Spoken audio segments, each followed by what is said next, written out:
Sports, sports, sports, sports, sports, sports, sports, sports.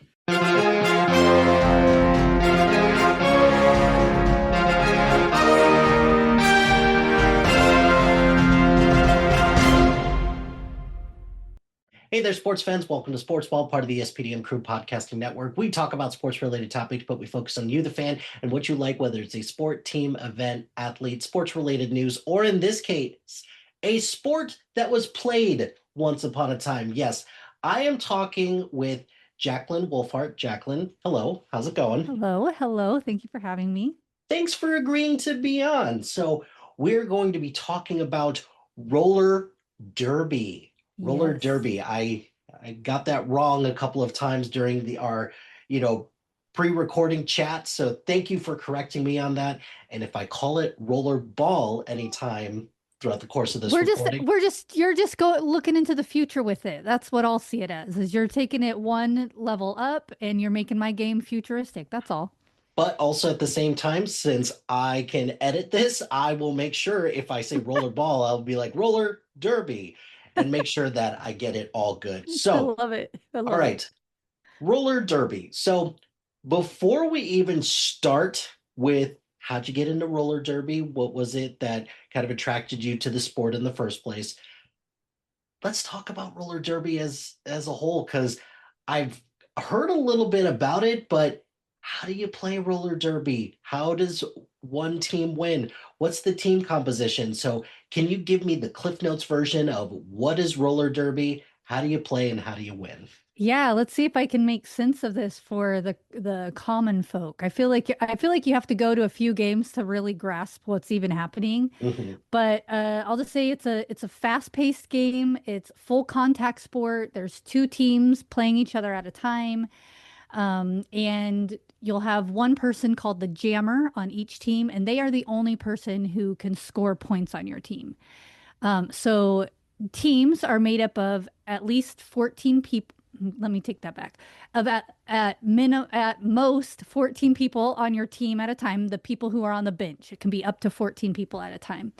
But only 5 people from your team are allowed on the track at a time. Got it. And that's made up of two different positions. There's technically 3 different positions, but it's made up of two. That's your one jammer who can score points, and the other 4 are your blockers. And that's a little self-explanatory, but the third kind of position, I'm air quoting over here, the third kind of position available is called a pivot. And at any point in middle of the game, a pivot can become a jammer. So that blocker, that selected blocker can become a jammer. They have a special covering on their helmet called a panty. And yep. And so I'll side joke here, but when I was first starting to play, well, I don't know, this was a few years later, but we had a new person coming in and she heard that blockers don't wear panties because they don't have helmet covers, but she was like, why don't the blockers wear underwear? She was so, Oh, like, buddy, yeah, it was just like no. the most adorable, Misty, I'm going to shout you out right now. She's Like, just like oh, a honey, very no, no. adorable human being. But yeah, so jammers will have a panty cover on, and they have usually a star on their helmet, and then a pivot will just have a striped cover on their helmet, and that's how you know that person at any given point can become the jammer if the jammers gives them their helmet cover. Got it. So from that point, again, the only person who can score is the jammer. The blocker's job is to stop the jammer, the other team's jammer, from making it through, and also stop the other blockers from trying to stop your jammer from making it through. So that's where all the physical comes Mhm. in. And I played for 12 years, and I haven't played for the last 2 years though. But over those years, I've seen it become a fast sport, a slowed down sport, even faster sport, because people start learning how to manipulate the rules a little bit. Mhm. But in general, you're gonna get beat up, and you're gonna feel like you're in heaven because of you might die during the jam with how much like physical exertion you're putting out during that. A Let's see, what else can I say? So when the game is happening, we call it a bout. The game is in as a whole is called a bout, but I don't even know what to call this. Like a round, each round is called a jam, and Okay. those last for 2 minutes. So a 2 minute up to 2 minutes. So a 2 minute jam is your five players go out to the from each team go out to the floor, and they will blow the whistles. The 2 minutes starts. Then a jammer can call off at any point by they tap their hips, and the referee will call off the jam. So they don't necessarily have to go for 2 full minutes. There's strategic reasons why you would want to call it off early, and there's reasons why you might not want to call it off early. So you go for up to 2 minutes, and it wears you the heck out, especially those poor little jammers getting beat up by every blocker on every side. Right. The points happen if a jammer legally passes the other team's blocker. That is 1 point for every legal pass that they make. They have to lap them completely legally. So like you can't cut the track, you can't do like if I elbowed somebody in the head on my way over, I might have passed them in that moment, but I did it illegally. So I didn't get 1 point from them. So you can score up to 5 points each time you lap. Oh, okay. And yeah, so and if somebody's in the penalty box and you that counts as a lap too. So you want to Oh, stay out wow. of the Okay. penalty box. Yeah, you're really get scoring a lot of points in that moment. I think that's pretty much the game and at Mhm. its basics. There's various penalties you can get. There's various required equipment. Obviously, you have to have roller skates and safety gear and things like that. But in general, I would just say it's like you really have to have a lot of strategy for this and a lot of teamwork. And I think those are the two most important things is strategy, teamwork, and then maybe like speed and endurance come in after that because Right. you can actually be like pretty slow and Still not effect. have good and still if you know what you're doing, Still you're gonna be have an yeah, impact in the game, yeah, right? yeah. You could Or take somebody out. Yeah. the the the bout, Yes. I should say. The Okay. bout. Yes. I like I will try to use proper terminology with this. I I've had a couple talks with people who've tried to explain to me Aussie rules football, and I'm like, no, Oh, that is the just coolest game though. it's Have you watched it? I It's have wild. my wife is from New Zealand and she's Oh, got okay. family in Australia right now, so we definitely have seen Aussie rules football. I'm starting to finally get a grasp of rugby and cricket, but Aussie rules football is like I a whole I'll separate never thing. I'll never understand that sport either, but it is one of the coolest sports I think I've ever seen. Um, Not to get off topic, but yeah, I think it is. Like they can have a player that's 4'2" and a player that's like 9'11", and they're both equally valuable players on the team. Mhm. It's Right? just the craziest sport, and I love it so much. Yeah, So it's such a kinetic sport. There's always something going on, and the for Aussie rules football, the field or the pitch, it's huge as well, yeah, and yeah. there's just a lot to watch out for. Um, Getting back to roller derby, let's start with this. Let's start at the beginning. How did you get into roller derby in the first place? Because it's not something that I'm sure it's not played everywhere. So you have to find the community of people who play this. So how'd you find out about roller derby and how'd you get into it in the first place? Yeah, so I'll take you on a little bit of a fun journey as a kid. Let's So do it. I had heard I don't know how fun it'll really be, but I'll pretend it's fun. I had heard about roller derby. It was, back in the olden days, back in the like 70s maybe, and it Mhm. just was like these rebellious women. And as a kid, I thought I want to be that. I want to be Mhm. this rebellious woman. And then as in my teenage years, it was actually on USA Network on I think Really? That's yes, awesome. but it was bank track. I've never played bank track. That's where the sides of your track Are actually slightly elevated a little yes. bit. Okay. So I've only played flat track. Bank track, that's you can't move your tracks to go with you, so you're kind of limited on who you can play and how often you can play. But but they USA did bank track roller derby, and it was, I would say it was mostly women, but it was also mixed gender, as where previously in the more olden days it was only women. Hmm. And they also had roller blades on USA, which is not allowed in the sport, but they had that on there. And I was mesmerized, I was hypnotized, but I couldn't find it anywhere because I didn't know that flat track roller derby existed. Hmm. So like I'm pretty sure the only bank tracks are in Texas, and I have never lived in Texas. So Hmm. so that was not an option for me, but I was still like so mesmerized. It was very pro wrestling theatrical, the Hmm. USA version, because they really hammed up the drama. I mean, I think the physicality is real. Same with Hmm. the wrestling. I think it's real, but the drama, the There's storylines, yeah, it's I think the storyline piece of it in particular, um, that's that's part of the fun, right? Is that yeah. it's if you have some type of storyline to follow, it just kind of hooks people in a little bit, just in a different way other than just watching the sport and the bout unfold. Yeah, and I could be remembering wrong, but I think USA only had three teams that would rotate through, so you really got to love and hate every character. You really like that's my favorite, or kind of like what was it called, American Gladiators back in the day, like that. It was just like you really got to learn the characters that you loved, and you were so excited to cheer on, and I never found them as an adult. I want to say that was probably in 99 to 2000, 2001 time frame we're talking about. Hmm. And then my family had some pretty severe tragedies take place in 2012, 2011 into 2012. I lost my nephew. He was born with a super rare genetic condition. In fact, he was the only person I lived in Idaho at the time, and he was the only person in Idaho to ever be diagnosed with that. And so there's, no cure, no help for him.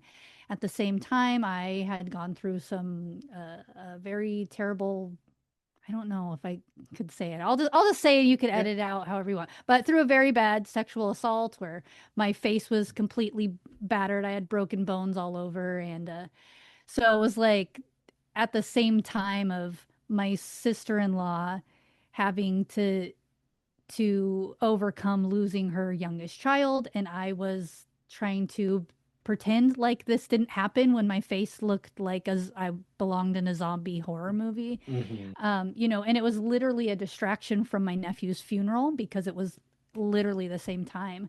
And me and my sister-in-law were looking for like, what is something, how can we heal together and be supportive of each other without feeling like we're overtaking each other's, trauma, or like mine's worse than yours, that kind of thing.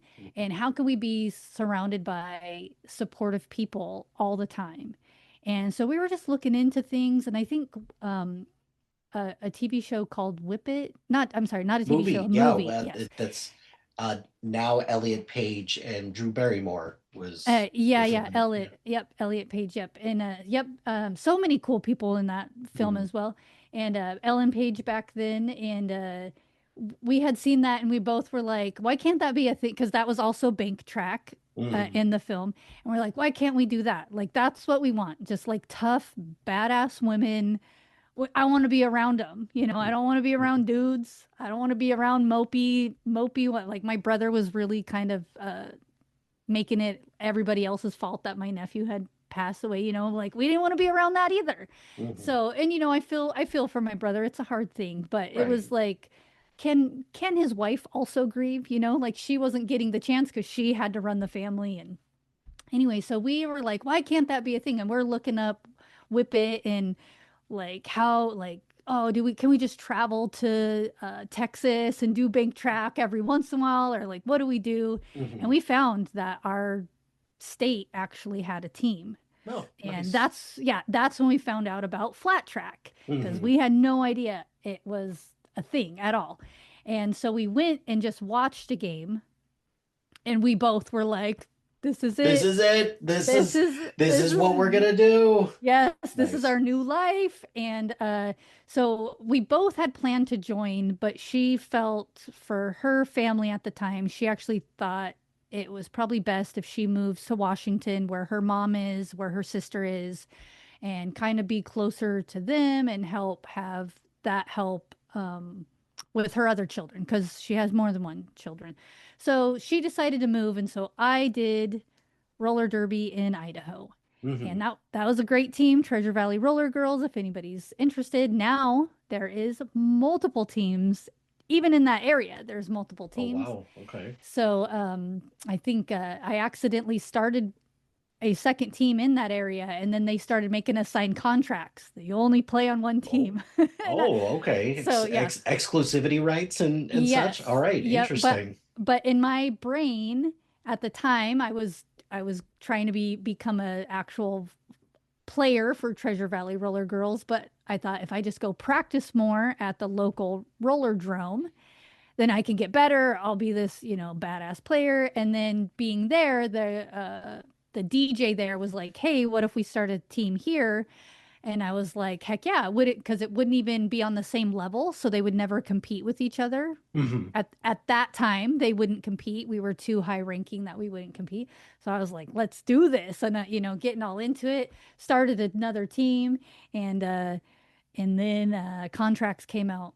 You will not play. You will not double dip.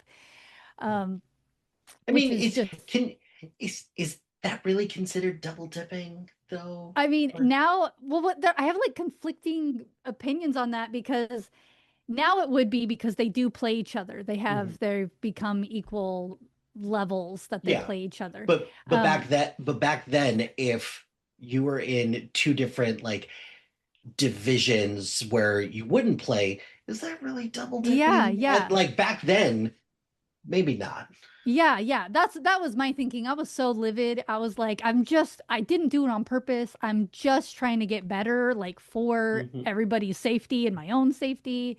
And, I just want to be the best I can be. So I didn't do it on purpose. And then I was like sort of forced to pick.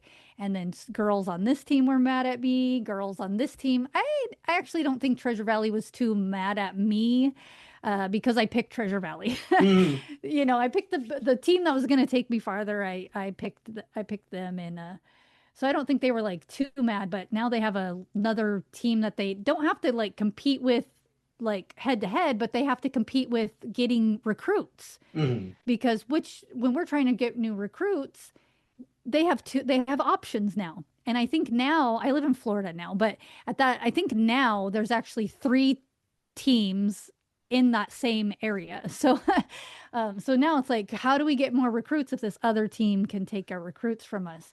And I think you guys just whatever's convenient for you. It's a Hmm. game. Have fun with it and quit compare, quit trying to beat each other down and instead be happy we have people to play. Right, right.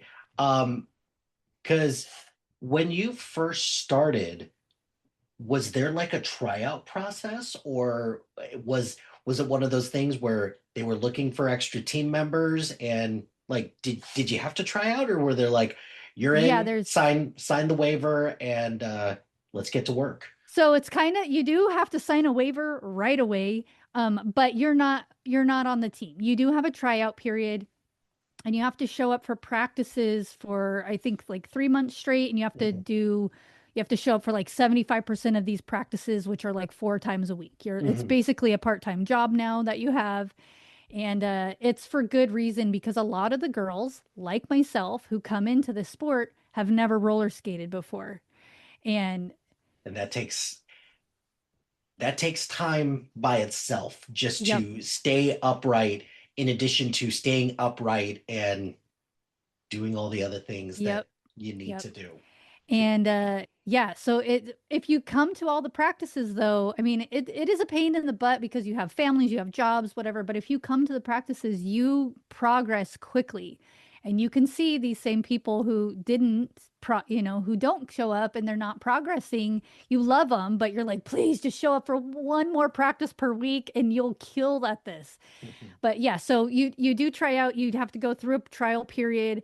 Um, and I actually so you go through your 3 months of the practice slowly. They do step by step. It's literally baby steps. You know, you're learning to crawl. Now you're baby stepping. They break it down real nice for you. But there is a requirement by the Women's Flat Track Association that you have to be able to do all these sets of skills before you can safely become a true member. And so I got to that, and then it's our week for actual tryouts where we have to play a game. Well, we have to show individually that we can do each of the steps, that we can do, we can skate sideways, we can jump, we could do whatever the things are. And then we have to play in a game. And I broke my neck in that game. So, all right. So I like to phrase it like I broke my neck in the game, but I fell and I chipped the spine off of one of my vertebrae. So it's not as detrimental as it sounds, but it sounds more badass when I'm like, yeah, I broke my neck. Playing roller derby. Yeah. You see the other person. Yeah, right. And I'll be honest though, truly though, there was no other person. It was all me. It was my best kept secret at that point. But what was the recovery time like for that? Yeah, so that's when I started accidentally starting the other team because I was okay. Yeah, because I could still show up to my Treasure Valley's practice. I could still show up, but I wasn't allowed to put skates on for 12 weeks there. Because it's all doctors, everything. Everything, right? It's a very official sport, despite the fact that you're paying to play it, not getting paid to play it. It's very official. So I had 12 weeks of you can't do this, and so I said I'm gonna go do it here.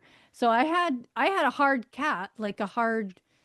It wasn't just like a soft, squishy neck brace. It was hard, bolted, me around, and I was still skating because I didn't want to lose any of what I had learned already. And I think I probably took about a week and a half of not doing anything because my brain was also very discombobulated from that. I can imagine. Yeah. But after that, I felt good, and then I felt good that I could just casually skate and slowly work my way back up to where I was. I wasn't out there hitting things or anything. Right. But I was just slowly working my way up, and then that's how I accidentally started the team. But I think I was out for officially out for about 6 months before I could go and do my actual official test. So, and it basically had to start all over. So it was fun. It was a good time for everybody to be had.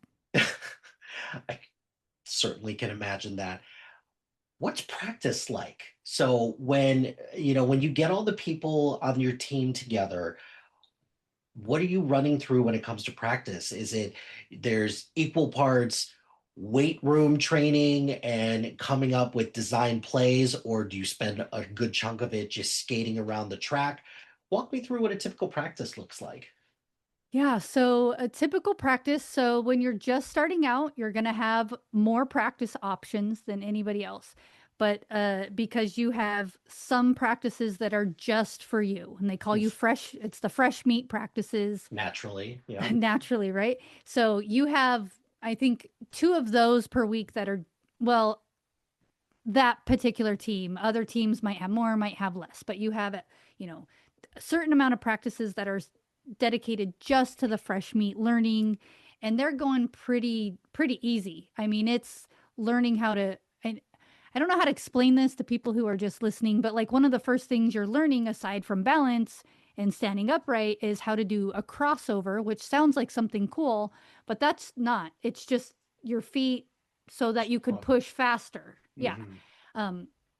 And you wouldn't think that's hard to do because when you see anybody out on the boardwalk or, wherever you see people skating on their own, everybody's doing crossovers all the time. It's like just a natural part of skating. But when you've never skated before, you can't even shuffle. Yeah. So then you can go to our team. Treasure Valleys was large enough team that we actually had we'll call them the B team, and then we had the A team. We'll just call them that to make it simple. So then B team also had their own dedicated day for a practice, but fresh meats can come there, and the A team could also join that. And then there was two more practices dedicated to the A teamers because they are the ones who are most likely to be doing travel to different states and stuff. So they had more options to do the hard trainings, the hard drills that are going on. So there are very specific drills that you're doing like literally the whole time, and it's just like one practice might be specifically dedicated to we're going to figure out how to do this specific kind of block, or a practice might be broken up like we're going to do 15 minutes of this kind of block and 15 minutes of this kind of breakaway and this kind of that kind of thing. But they're fun.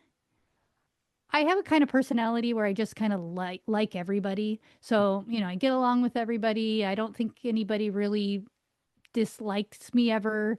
I that sounds so cocky to say, but so I was able to just like be friends with everybody, and it's so for me it was really fun. It's just a fun time. We are women, so we have our menstrual cycles, and you can always tell when somebody's the stereotype that we try to get away from, and it's glaring at us. I've lived with two women growing up, and then I am surrounded by. I've got my wife. I've got two daughters. Yeah, you're in for it. So, So practice. Yeah, so practice, they're so fun to me because a lot of the stuff you're practicing is also kind of like worst case scenario stuff that's never going to happen in the game, or but that's why you practice, yeah, right? or You prep for all kinds of different scenarios during practice. Yeah, and also kind of things like you hope that they happen during the game because you're like, I will look like the most amazing person ever if I have to do this thing. And yeah, there's just some players who are just so naturally talented at some things. Like they can show you a million times how to do the thing. You're actually doing the thing 100% the same way they showed you, and you're never going to be able to knock them over. You're never going to be able to pass them. So it's just fun. And I kind of like that challenge a little. This may be stupid to say, but like I kind of like that a little bit more than playing the bouts even. I mean, bouts are fun, but I kind of feel like they just that individual like challenge of getting yourself better versus the person you want to be like, if that makes sense. And you kind of only get you don't get to play your teammates, Right. The people you admire, you kind of don't get to play, or only if during a scrimmage, maybe if you're lucky. But yeah, so just fun, just crazy, and different places. So when I first started, like I mentioned before, we have to pay to play because we're renting our locations and things like that. And sometimes, again, I was in Idaho at the time, so sometimes we'd be at the outdoor track, but there's snow everywhere. Or the outdoor track when it's 110 outside, Right. or and then, but we also rented a space. When we first started, we had the most amazing space, but somebody else offered them, I don't know how much, but they offered them more to turn it into like a trampoline park. And so we lost our first space.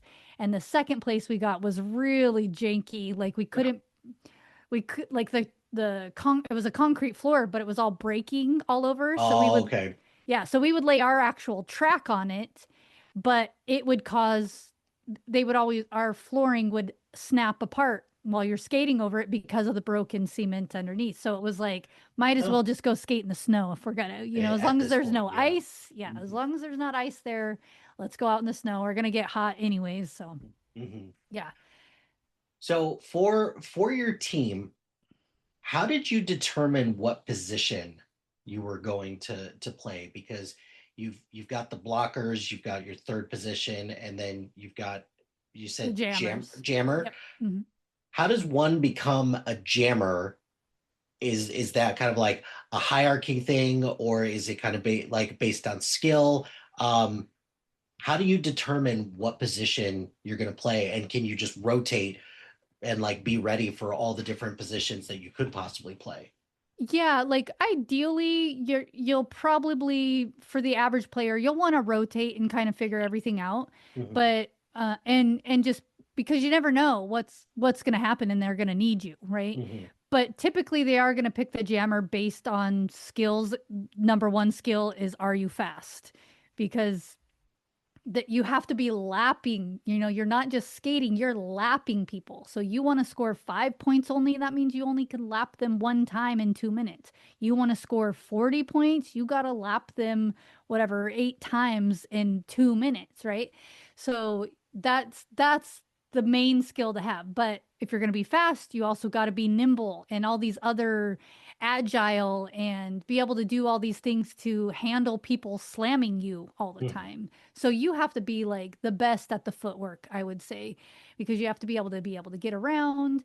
You have to be able to handle a hit, avoid a hit. I used to get in trouble all the time because this was later. I started doing this maybe like 6 or 7 years later, because if I was doing a jamming position, they train you to take a hit, but I learned how to like if I'm skating in the middle of my skating, walk on my toes all of a sudden. So the person coming in for the hit goes flying by me. Like they're calculating me to be 1 second faster than what I just did. So I would I would be told like quit doing that. But I'm like, it's effective. It's more effective for me to is it tiptoe real quick. is it illegal to do that, or No, no, it's it's potentially dangerous for yourself. But it's so much more effective, I think. mhm, Um, so I actually like to, I don't know what position I like to play better. Because they both have their fun, in my opinion, they both have their fun sides. But there mhm, are some people who are just like meant to be blockers, and there's some people who are just meant to be a jammer. And I think another thing, if you're a very small person, like short statured, they're mhm, probably going to also want you to be a jammer too, because you get your head hit more easily, and that's illegal to get your head hit. So mhm. if the other team is constantly fouling on you on accident and they're all in the penalty box now, you don't even have to try. You're just lapping people in the penalty box. So there are some things that you're just naturally going to have that they might be like, that's attractive for this. If you're a very large girl, they're going to want you as a blocker, right? Right. But that doesn't mean you can't be a large jammer or a short, tiny blocker. It Yeah. happens. So, So there's no like one type of profile, mm, and it's not like if you're locked into being a jammer, you can't ever be a blocker or anything right, like that. right. Okay. And a lot of times they'll do, if one team is like just killing the other team, it's like 30 points versus 402 points or something. They'll just tell their jammers to sit out and they'll just start putting blockers in only. So, somebody who hasn't ever jammed before, this might be their first time to jam just to make it more fun. It's never fun to lose by 400 points. So, so it's like fun for both teams. It's fun for everybody to like tackle and the craziest thing is you could lose by 400 points and still be the better players, which is Mhm. another interesting thing in this sport. I can't think of what they're called, but there's a team out of Washington that's how roller derby works is so weird. So you can have teams, but then they might make up other smaller, like a team from teams. Like I can join the Native American team and still play on the Orlando roller derby team here. Mhm. But there's just no practice for the Native American team.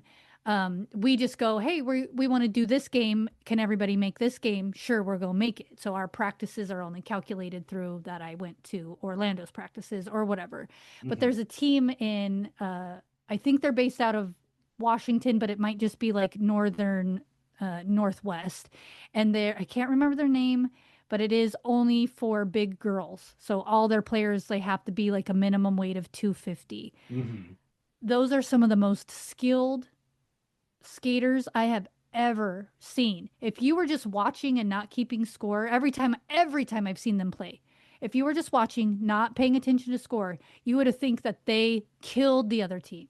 And then 99% of the time you see the score and you're like, wait, how are they losing? Mm. Because they usually are not winning because they don't have that quick, speedy little jammer that you kind of need. But that's like a fun team to play because you're getting knocked around so much. They are so like agile on their feet because they know how to move their bodies right. They know how to Mhm. work their body the way they're supposed to be working their body. So it's a Right. fun game to watch and it's a fun game to play in my opinion.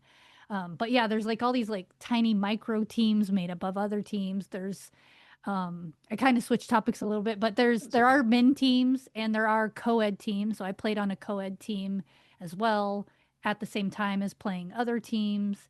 And my sister-in-law did actually join her team in Washington and a secondary co-ed team as well.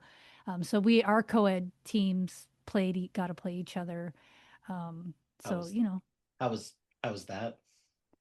Um, I actually didn't get to play during that time because I was pregnant with my with my now 7-year-old when that Mhm. took place, and There's still there's still that fine line between you've got your family and you've got your team pride, right? yeah, So yeah, so even though you didn't get a chance to participate in that game, I'm sure it was still fun to watch and still be there to support not only your team but also support your sister-in-law as she, her team got to play as well. yeah. It was so fun because if you're like say you're somebody who travels a lot for work or something, you can go to another team's practice and it counts as your practice for your Okay, team, cool.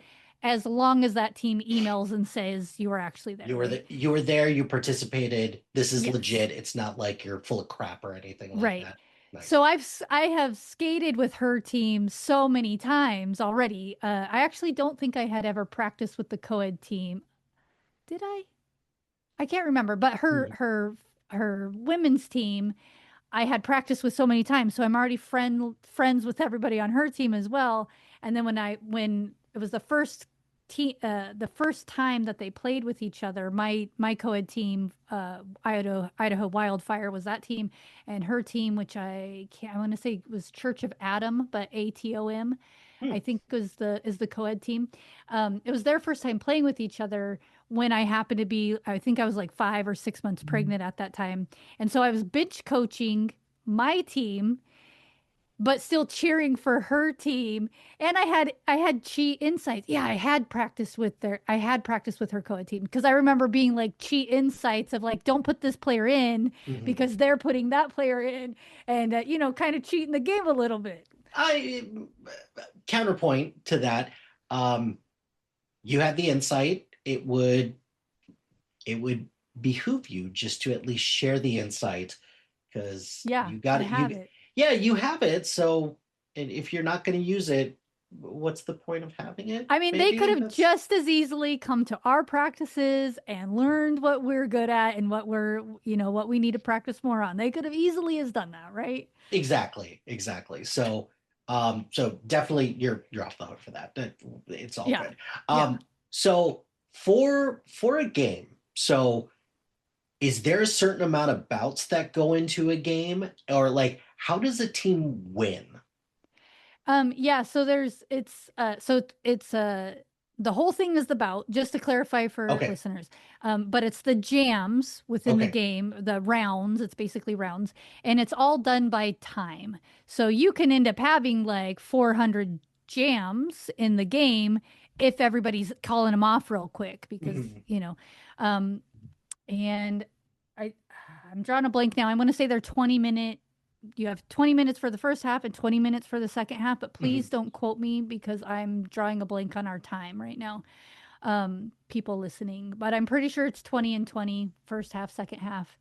And but you can go as many jams as time sees, or as few as if that's what it takes. You're just trying to be real strategic. If they're Mhm. jammers in the penalty box, you're gonna want to call off gonna want to call off your jam in the middle of it to get a new fresh jammer out there who isn't tired. So when their Right. jammer comes back And in, it has to be the same jammer who's already worn out and didn't get a so right.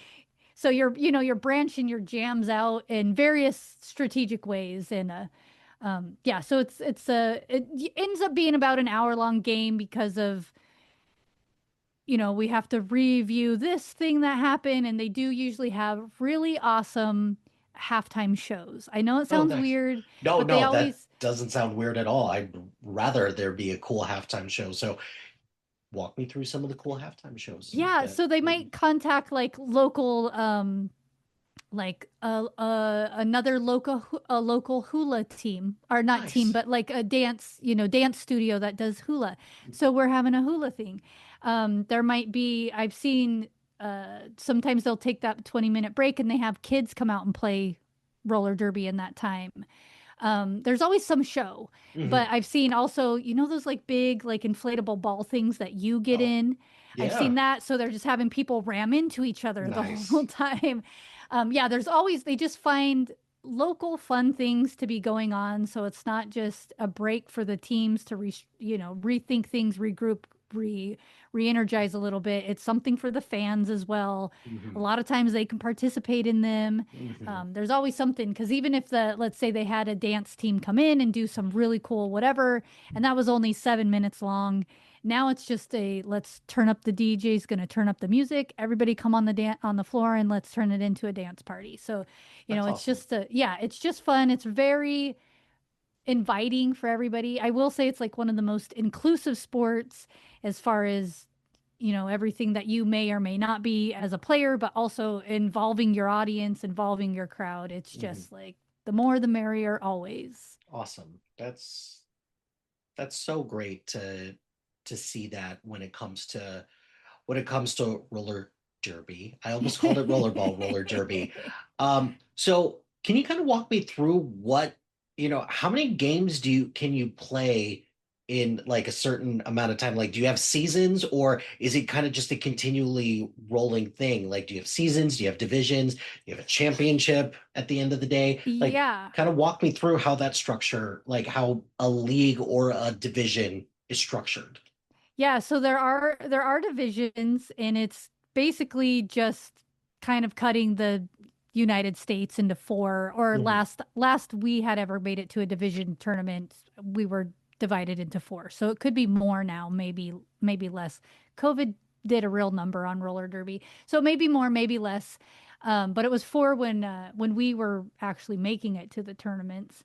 And it's literally just dividing it up. So no rhyme or reason necessarily. It's not like all the highest scoring teams or anything like that. And there are seasons.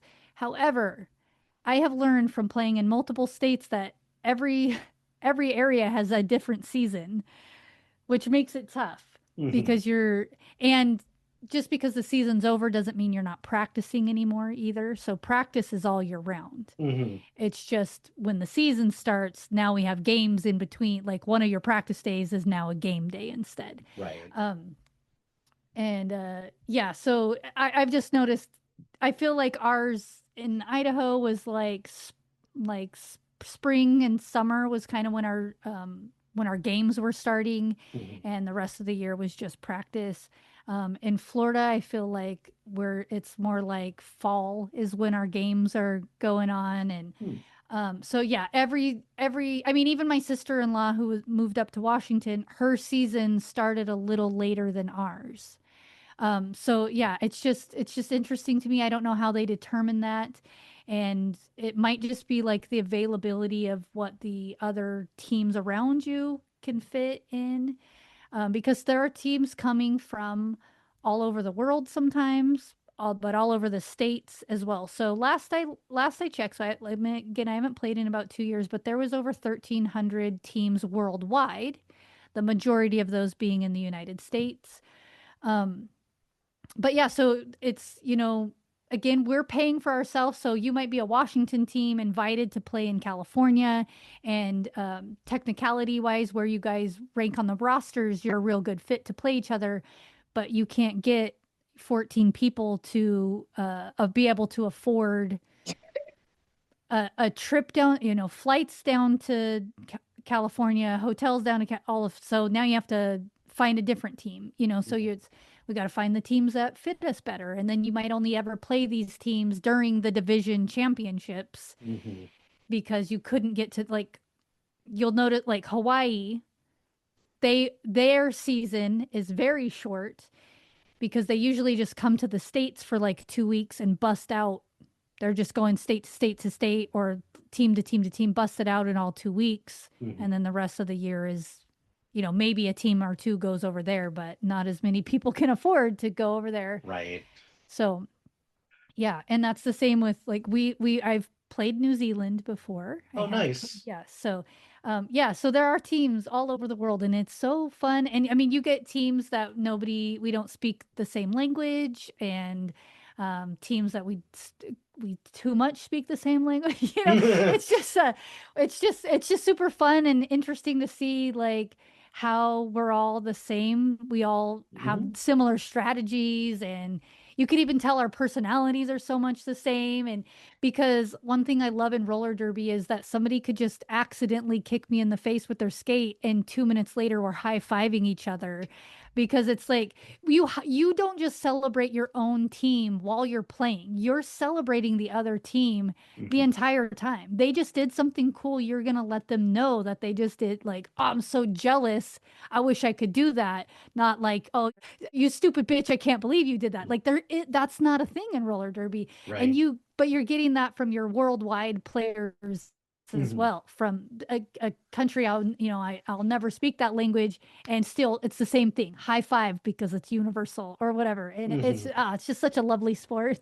Nice. Nice. As we beat each other up, we show each other love. It's so lovely. I mean, there is something pretty cool about that because a lot of other sports, you don't get that as often because, especially a sport that could potentially be as violent as yours, it's all about, you got to find something to hype yourself up so Yeah. that you know, not like rip the other team's head off, but at least uh, find a way to motivate yourself to, find a way to hate the team. But if there is that level of sportsmanship there, regardless of who you're playing, and as long as you can acknowledge that, that kind of makes that a very unique aspect Yeah, of I roller love it. derby.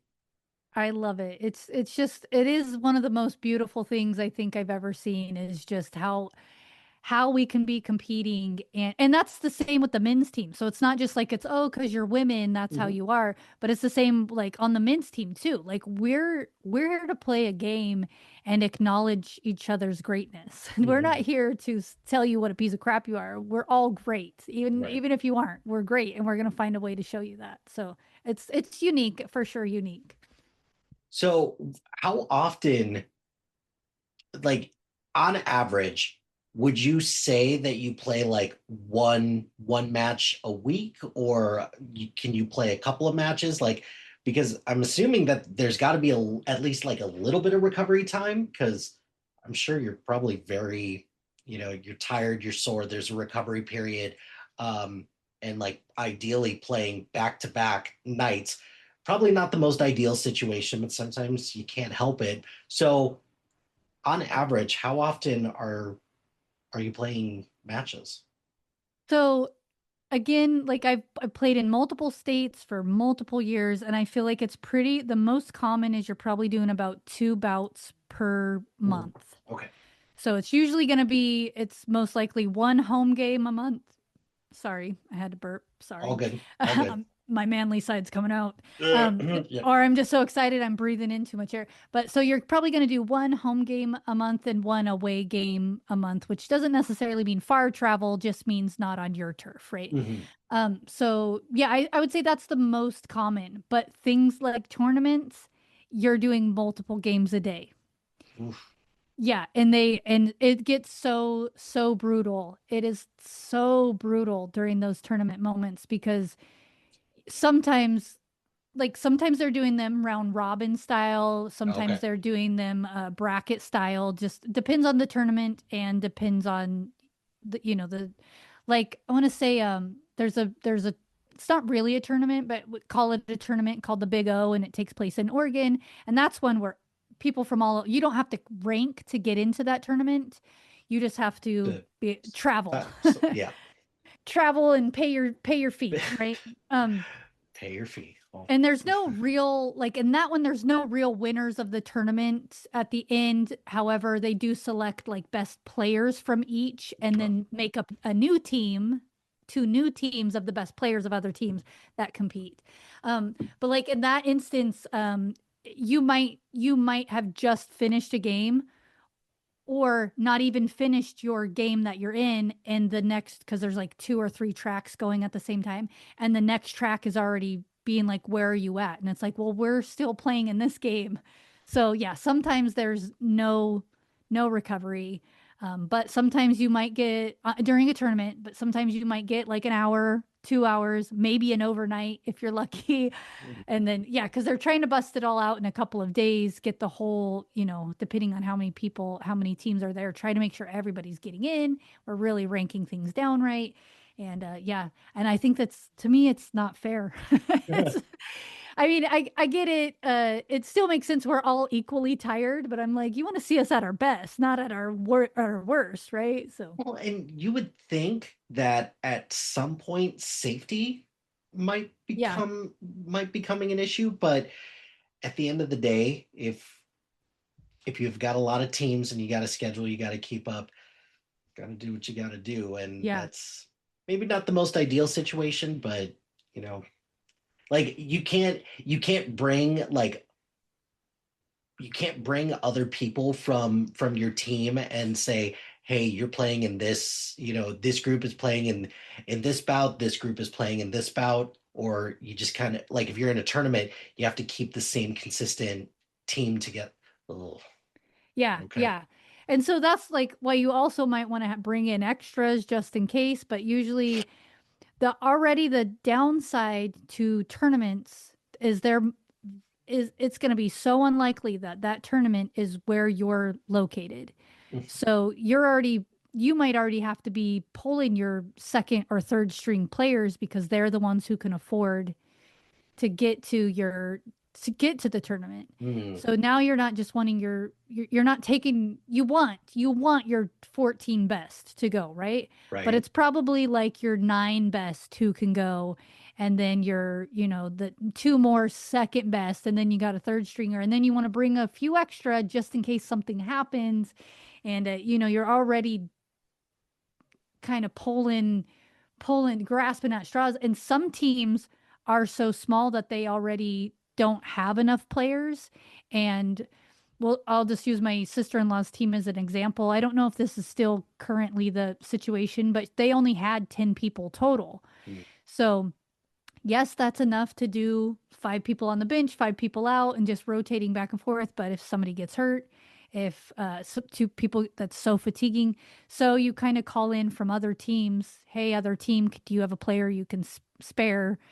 Come in, like, oh, Seattle going to come down to the Tri Cities. That's like a 3 or 4 hour drive. One person just to play in this game for a day. With not, you don't get anything for it. You mhm. don't you don't get paid or anything. But yeah, so it's they can be exhausting, but I think most at the end of the day you just had fun even if you lost. I don't think I've ever encountered a single person who was like livid that they lost, like whether they came in second or they didn't even make the rankings at all. I don't think I've ever encountered somebody who was like, the refs were this, that, and that's like a really common part of most sports is that the ref did something, Oh right? yeah, yeah, of course. You know, The ref is out to get one particular team. That's it. yeah, It's not like they have to be impartial, or it's not like they have to look at both teams objectively, and they've got a job to do as well. yeah. And you the refs, they're under just as much stress as you are. So Mhm. treat them nicely, treat right? them treat them well, yeah. And we're even more scarce on refs, like we're always looking for refs, and a Mhm. lot of times they might actually get their travel paid for because it's like we only have one ref for this game, and you need a minimum of 4 because you need outside refs and you need inside the track refs and outside the track refs. And so Mm. But ideally you have 7. Like 7 is the ideal amount. But so yeah, a ref might be able to get their travel paid for just so the game can continue safely. Right. Yeah, I'm not saying it hasn't happened, but I personally, in my 12 plus years of being in roller derby, have never witnessed people being mad. We lost because of the ref. We lost because of this stupid whatever. I've never seen that. So Mhm. I think Well, that's nice. well, fingers crossed for you that that continues Yeah. to be a thing. So we've talked a little bit about refs. So let's talk about, I guess this is a good time to pivot to penalties at this point. So you mentioned that one penalty is like hitting someone in the head. That's a big no-no. But what are some other things that are considered violations of rules that would cause someone to go in the penalty box, sin bin, what have you? Yeah. Um, so there's actually a lot of spots on your body that you can hit with and you can't hit, if that Mhm. makes sense. Yeah, So yeah. I used to kind of like think of it like if I was wearing a one-piece swimsuit, like those are the areas in the swimsuit is where you can't hit. But they've kind of changed now, like where you can and can't hit, or like Okay. what body parts can hit what body parts. Like head has always been off limits, but you can't elbow somebody in the gut. You can't Hmm. um like that's not allowed. There is another branch. So I talked about flat track and I talked a little bit about big track, which I barely, but there's also something called renegade roller derby, and you Okay. can hit more in that. There are punches thrown, there Oh, are arm bars and no, things like no holds bar for yeah. something like that. Yeah. Okay. Yeah, so it's a little rougher. Still they have their limitations on what's allowed. But so we are not kicking, we are not punching. But there's certain areas in the body you cannot hit, and there's also certain areas of my body that I can't hit you with. So like I cannot purposely slam my head into you, for example. I can't purposely trip you. There's sometimes where your skates and your wheels just legit get tangled and maybe you both fall, but one of you is going to get a penalty for that. So Hmm. you want to hope that it's the other person, Right. because you being on the track, not on your feet is dangerous. So it's out. So you can actually get a penalty for falling too long. So if you fell and you didn't get up within 3 seconds, that's enough. I mean, they might have even changed that to make it shorter, but you fall, you get up immediately, or you got a penalty. Okay. Um, you can't hold hands. Like you and your own teammate might want to, like a natural thing you might want to do so they can't get between you is like let's just lock arms. You can't hold each other in any way, shape, or form. But Okay. also at the same time, you have to be touching each other, um, so you know we're there. If I'm looking over my left shoulder and you're on my right side, I have to be touching you so I know what you're doing, where you're going. It's a real, I don't even know how to say. Like you have to use your senses more, I think, a lot because you have to know what another person's body is doing just by sensing them. Mhm. And but yeah, it could look a really common thing that happens is so we have wrist guards on and all our gear is Velcroed, and you accidentally get Velcroed to somebody else. You get Velcroed to your own teammate, it's a penalty. You get Velcroed to the other team, it's a penalty. You know, Really? Because I would assume because of the amount of contact that you have, that the ref would allow at least some form of grace to be like, okay, as long as you're not stuck together in an obvious violation of the rules, or it's not like you're using it as a strategy to like disable somebody else from doing what they need to do, as long as you just rip the Velcro off your opponent or your teammate, you yeah. should be good to go. But Yeah, it sounds so like most that's of the time the ref isn't going to see like your quick ones, but sometimes you get stuck and it won't even be to their velcroing thing. It's like I got stuck to their shorts for some reason. And if I'm having to pull to unleash myself, I'm putting them in danger. uh, So that's why. But yeah, most of these quick ones, I say the one that happens the most is you getting velcroed to your teammate and it looks like you're trying to make a wall that they can't break through. Got it. And because it doesn't look like you're Velcroed and you don't notice your Velcro until they're trying to break through, you know. But yeah, but you get stuck and sometimes you're like, how did my Velcro not be strong enough to Velcro myself, but be strong enough to Velcro somebody else? Right. Like, well, it doesn't make sense. What are some of your most memorable bouts that you've been a part of? Whether it's location, whether it's the game or the bout was really close, whether you had a particular performance. Kind of walk me through some of your greatest hits when it comes to you playing. Yeah, let me think about that one for, I mean, my breaking my neck is always memorable, but I've broken other bones too. I've broken my tailbone before. I've broken fingers before. So that's like a thing too, that one of the things they teach you on day one is you don't get up by pushing your hands down, you get up by pushing your fists down. You don't. So your fingers are nicely wrapped up and not going to get run over by somebody else. Oh, Um, yeah, so it happens so oh, that, but you learn I quick can after imagine. I that. can imagine that it probably happens a lot more often than I'm thinking right now. But Yeah, just I don't. I'll vision. show you. I know the people on screen can't see, but I'm not sure if you can tell that my pinkies don't go straight. They kind of bend. It's from getting the tips of my pinky. This one's so much worse than the other one. But Oh yeah, anyways, okay. You could definitely definitely notice that one pinky is going, it's got a little curve to it now. little bit, Yeah, it's yeah. just a little perky in a different way. Um, yeah, so I feel like you would think like all these broken bones or whatever, you would think I would remember that event better, but I don't. I think some of my most favorite bouts that I've participated in, I guess you could say, is ones that I haven't actually played in, but getting to go and watch some icons play, getting to watch my sister-in-law play like during my pregnancy and even after he was first born. Just like I had pictures of my son's first bout, like Mhm. some of those are my most favorite moments. But as far as me playing, I can't even tell you like who I was playing or where we were at, but I'm kind of a I kind of forget that I'm human sometimes and that I don't have wings. And so I do a lot of crazy things out there.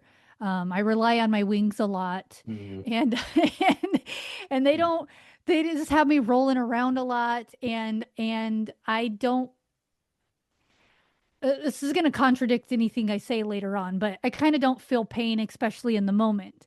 So I could be like, this was not derby related at all, but I broke 4 bones in my foot at work one time, and I worked the whole day before being like, oh, why is my foot all bruised? So it's just like, but then after I got it, found out it was broken. Of course, I was like, my foot hurts. It's in so much pain. Now Yeah, everything now all that of a you sudden makes sense, and then your body has processed it and is like, pain, Yeah, send all the throbbing, pain. Yeah. throbbing. Yes. Mhm. But yeah, so I can just think of times I'm gonna say that probably playing on the co-ed team is been more delightful for me. Just because uh the challenge men's center of gravity is higher than women's. And so trying to find where I can hit a man and Mhm. take him out versus on women I kind of got it figured out, especially if they're similar to my shape and size. I already know where I can hit you and where I can't and what's going to work and what's not. But with men I can never figure it out because he might be the same height, the same weight as me, and I can hit him in But that sweet spot every time and it's never going to work, yeah. Hmm.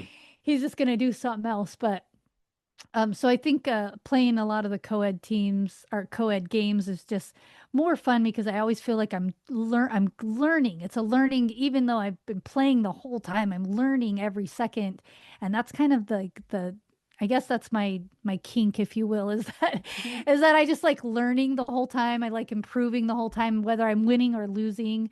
Am I having fun? Most important, am I having fun? And number two, did I learn anything from it? And I feel like with the co-ed teams they don't call them co-ed though. I got to think on that. I forget what they call them. Gender inclusive, that's what they call them. A Gotcha. gender inclusive team, even though all the teams are gender inclusive. So Mhm. just so if you're playing women's, you might play with trans women as well. Mhm. A man might actually be on the, or sorry, like a non-binary or somebody thinking about transitioning might be on your women's team, and vice versa. So Mhm. they all are gender inclusive, but the co-ed teams are called gender inclusive. So my bad for not calling myself on that sooner. Okay. Um, but yeah, just I just having so much fun because also I think it's the same for them in that men kind of want to tend to be a little more delicate with us in the beginning and not realizing. And they might have figured out our center of gravity quicker because it is lower. And the whole time you're in a position where that makes sense for your gravity to be low. So men might have figured that out, but they're being so dainty with you. And so you're like, oh, please keep being It's dainty with me so I can hurt you in 5 minutes. Like it's, mhm. yeah, just fun. Just fun.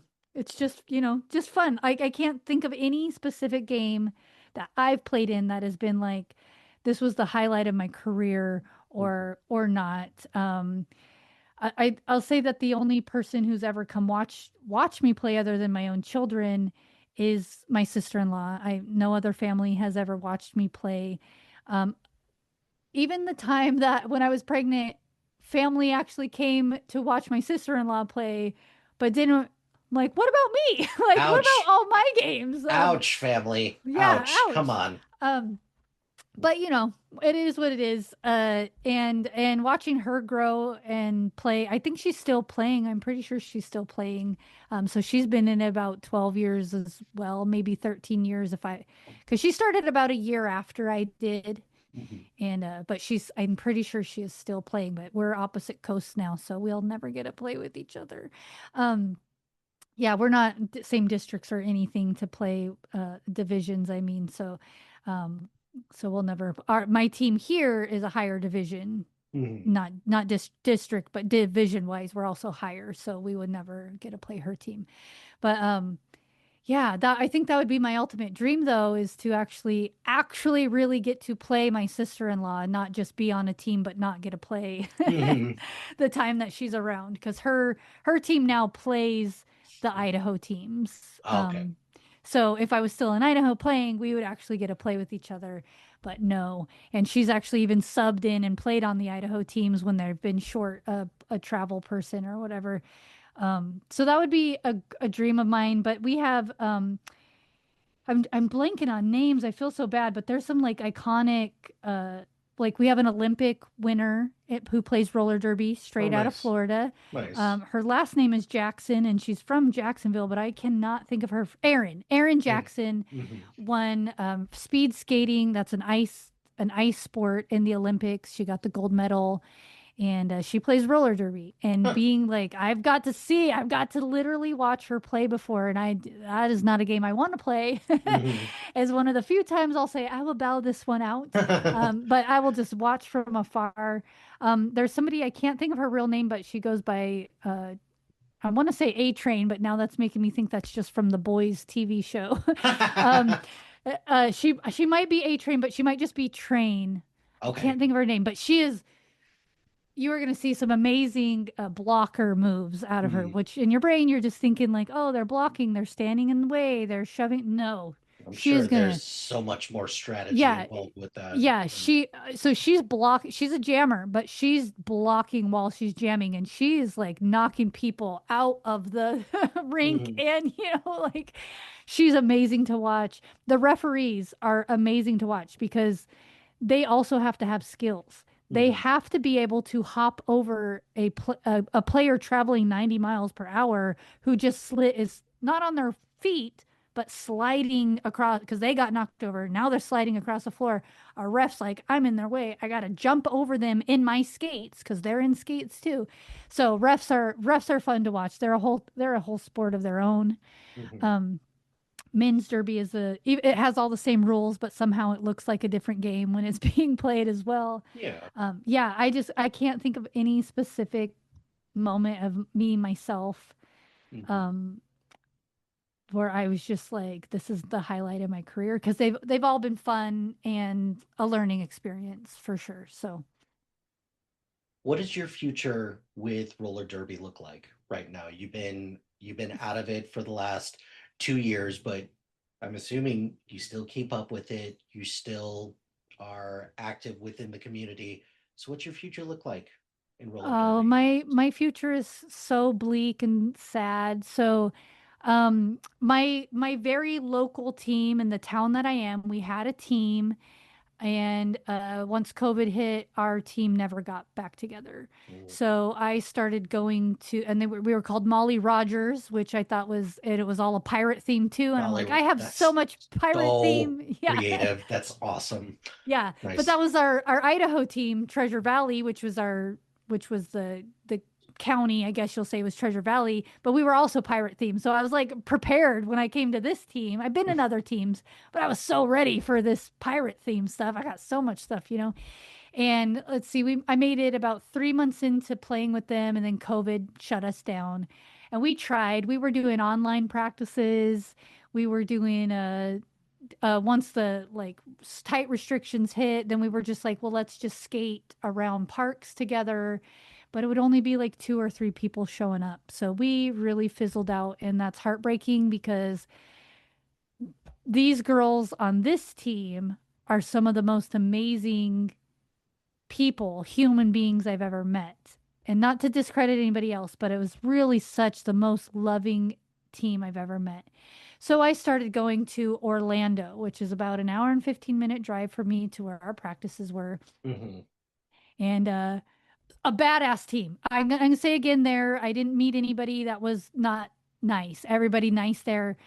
Super awesome team, super huge team. I've never seen a team this huge. They actually had like in-house teams that would only play each other. Then there was three different potential travel teams as well because they're such a huge team. I'd never seen when I first walked in, I was like, what did I walk into?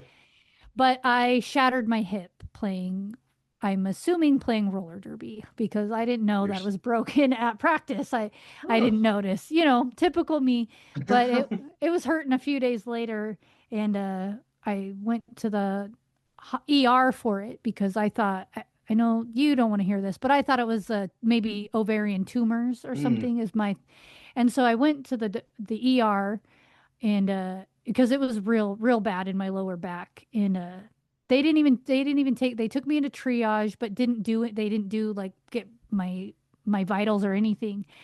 They said, what's up? I told them what I think it might be, and they said, wait until your period comes, let us know if the pain's still there. And I was like 3 weeks away from my period at that time. Florida hospitals are the worst. Okay, I've lived in so many states, right? quick sidebar, how'd you end up in Florida? Um, that's another tragedy in my life. I have multiple sclerosis, um, and did a bunch of research that if you're closer to the equator, it it's not a cure, but it makes your symptoms happen less frequently and less severe. And I'll say when I first moved here, that was very true. And now I'm not so sure that's true anymore. I think I've Mm, kind of acclimated to it. But in the beginning, it was like a night and day difference. Um, and there's like a whole group of MS roller derby players, but mm, so I've been at moments in my life where I can't walk and I'm wheelchair bound, and then, a few months later, I'm back at it, back on my skates again or whatever. mhm. But so that's why I moved here, and I've been here I've been here 7 years now. So, but yeah, then started going to so the hospital there. That's where I was. They shoved me away and was like, "It's probably your period, crazy lady. Go somewhere else, or come back after your period happens and let us know if the pain's still there." But it was like maybe 2 or 3 days later, I was like, I cannot, this pain is, I'm not a complainer, and this pain is too much. So I went to my primary, and my primary just like looked at me and he's like, I'm pretty sure your hips broke. And I was like, Oh, you idiot, you dumb idiot. It's my ovaries, like there's no way it's my hip. But yeah, so he sent me up to x-rays, and yeah, I had a few breaks in my hip and in my pelvis, not just my hip, but my hip was the worst. My socket was the worst of them, but in my pelvis I had a few breaks. And so I am still recovering 2 years, almost 2.5 years later. I think April will be my 2 year anniversary. So, Hmm. 2.5, or I mean, sorry, not 2 years, my 3 year anniversary. So I'm about 2.5 years at this point of no playing and still recovering, and two surgeries so far and more to come. So as far as playing, I don't know. It's in my heart. I can't even, how I am physically right now, I can't even just put my skates on to like casually go skate anymore. Hmm. And it's devastating for me. But I have found out that there's another new team that just started about an hour south of me, so that it's more games to attend in addition to attending and watching Orlando's games, bouts. Yeah, so there's teams slowly. I think teams are slowly rebuilding still. Five Hmm. years after, 6 years after COVID, we're still rebuilding and getting back together, and I think it'll always be a part of my life as far as spectating goes. I would love to coach, but typically to coach, it's like somebody who's on the team is also the coach. So, Okay. or somebody who's like familiar with the team members. And Orlando don't need me. They got Mhm. so many amazing, way better coaches than me. But this new team, I was like, oh, I wonder if I could. I don't know a single person on there, Mhm. but I'm like, I wonder if they'll just let me come and coach anyways. So Mhm. they haven't responded to my offer. Mhm. So, but as a spectator, I will be there, for sure. I think if I can ever line up my schedule that I happen to be where my sister-in-law is when she's playing, I will definitely be there. It's in my heart. It's always going to be in my heart. My nephews played for a while, or at least one of my Nice. nephews was playing. I have adult children as well, and one of my adult children was trying to play when he was younger, but he was 7 and 8 when he was attending, but they only had about 5 people for the kids practice, so he never really got to play games. Hmm. He just got to go to practice, but he that was his goal for a long time, and it's fun. It's a family. It could be A easily a family family thing. family affair, right? So Yeah, yeah. so I I've gotten a sense also there's a lot of things that you you've been part of this community for a long time. And I was gonna ask what's your favorite part, but I've surmised. I've got plenty of different things that I can tell from talking with you. Uh, what's your favorite parts of roller derby? So I'll kind of reframe the question a different way. If you were pitching roller derby to somebody, how would you sell them on it? To want to attend, Well, I let's thi- we'll start, just we'll start with attending and then how do you push them over the edge to try to get them to start playing? so I think back in the day, my pitch would have easily been hot babes. Come watch some hot babes beat each other up. That would have been like my hands down my pitch. But it's really become, even when I joined, it was already morphing into a more family friendly event, and it's become so much more family friendly now. So I don't know if that would be my pitch now, but I would say probably seeing some of the most incredible athletes, not to downplay it, because I think like gymnasts and even cheerleaders, incredible athletes that don't get the recognition that they should. But I think that's the same with the roller derby community. Is even if you're just going to go to a men's game, it is athleticism like you have not ever seen before. And so I think I would really try to focus on talking about that and the skills, and not focus so much on how to learn what the rules of the game, and rather focus on the people of the game, Hmm. because it's not just the athleticism, it's the kindness that you're going to get along with that, and the like inclusion. It's your first time coming to a bout. They're going to spot you. They're going to spot you from a mile away, and they're going to send somebody into the crowd to maybe help guide you to watch it. They're going to just come by, talk to you for a bit even.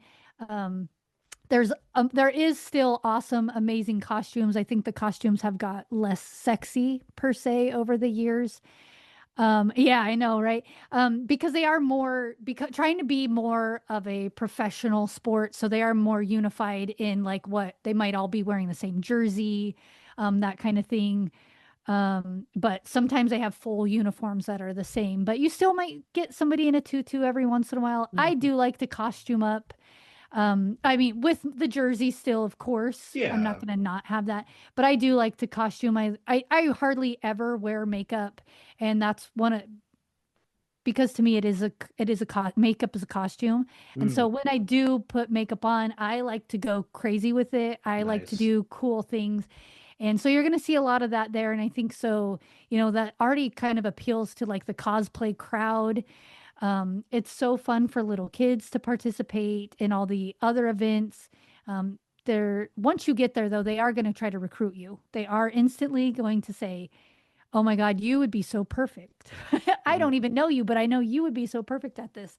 And they're really gonna build you up. But it is really a loving community, and I think, yeah, just focus on those aspects. mhm. If you wanna go somewhere and feel loved, but like loved by badasses, Mm, this is the place for you. That is a that's place for you. As a spectator or as an athlete yourself, even if you've never skated before. Um, they're going to teach you from ground up. They're going to build you from ground up and love you the whole time. And it's amazing. Yeah. nice. So, last question I have for you is what does the future of roller derby look like right now? As the recovery from COVID, I'm sure is a part of that.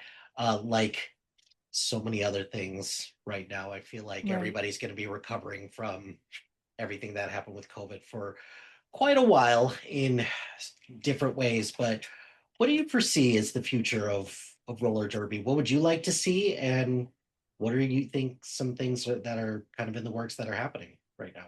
Yeah. So as far as things that are in the works, I don't think it's changing too much at all. I think it's kind of the same, but I love seeing like when I walked into Orlando's team and it's 113 players. Mhm. I love seeing that. So I do foresee um bigger teams getting only bigger. I would like to see the smaller teams, smaller communities, getting together and being able to have teams again. The reason why a lot of teams didn't come back after COVID wasn't because like, oh, we're out of shape now, or oh, we all got long COVID and our lungs don't work right, or some weird thing. It was the financial aspect of we lost our buildings, we lost our places to practice, and we don't have thousands of dollars to rebuild that. So I would like to see more sponsorships from people so that local teams can, because it is such a fun event for people to go to, and even as spectators. And I feel like businesses are kind of missing out on opportunities when there aren't these, not even just roller derby, but when there aren't these local teams Mhm. to support, you're missing out on something in your business as well. So I would like to see like smaller teams be able to find a way to get back together. I also have a whole new proposition for how to arrange roller derby that I have been Ooh. trying to. I think it should be three quarters, and I think the middle, not quarters, obviously, three periods. Yeah, three periods or three. Yeah, period. That hockey calls them periods, Yeah, and they yeah, have sure. periods. So, We'll go with that. Yeah. well, yeah, I think it should be three periods, and that the middle period you should switch directions. Ooh.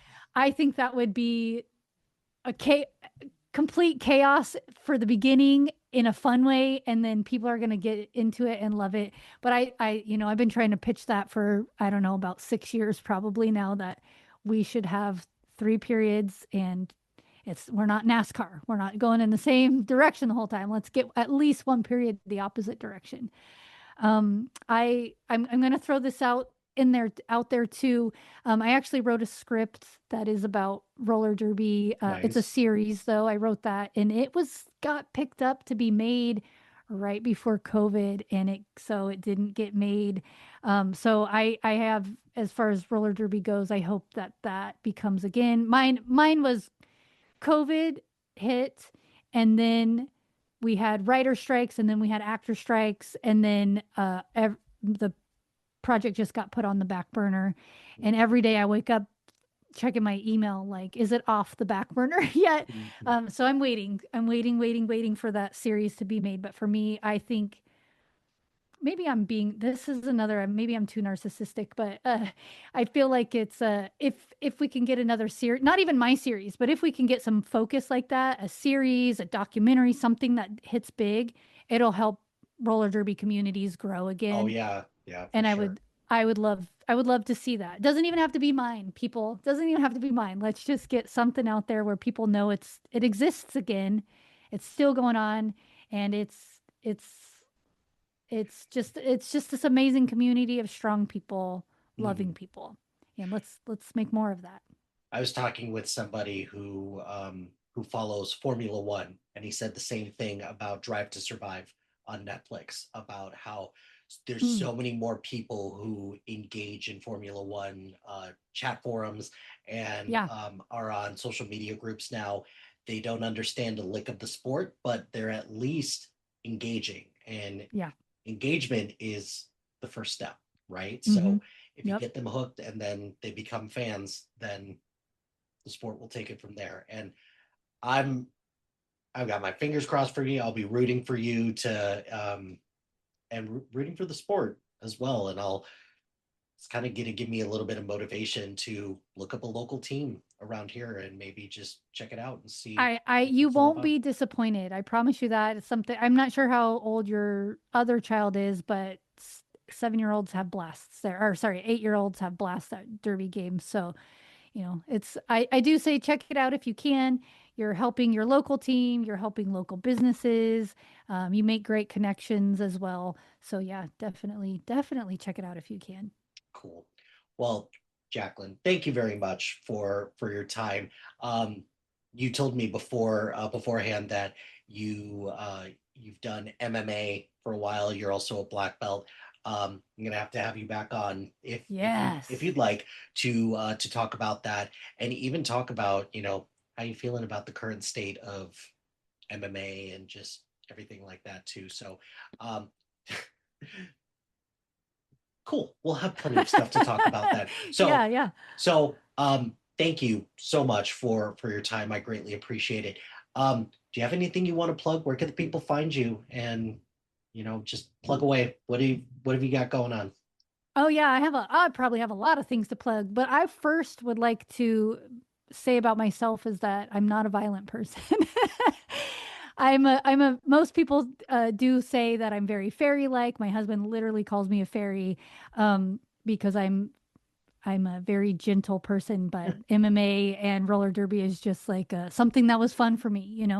So aside from that, I am busy all the time. I am a psychologist in my everyday life. I work with children who have been sex trafficked, and sometimes I want to use my MMA skills on people, and I haven't yet, but I want to. Mhm. And but that's my daily life. But I also run a film and media festival.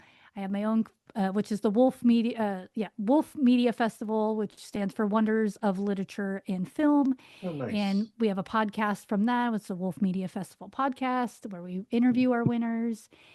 I write music. I write books. I have novels out there. You can find me musically. I write children's music and adult.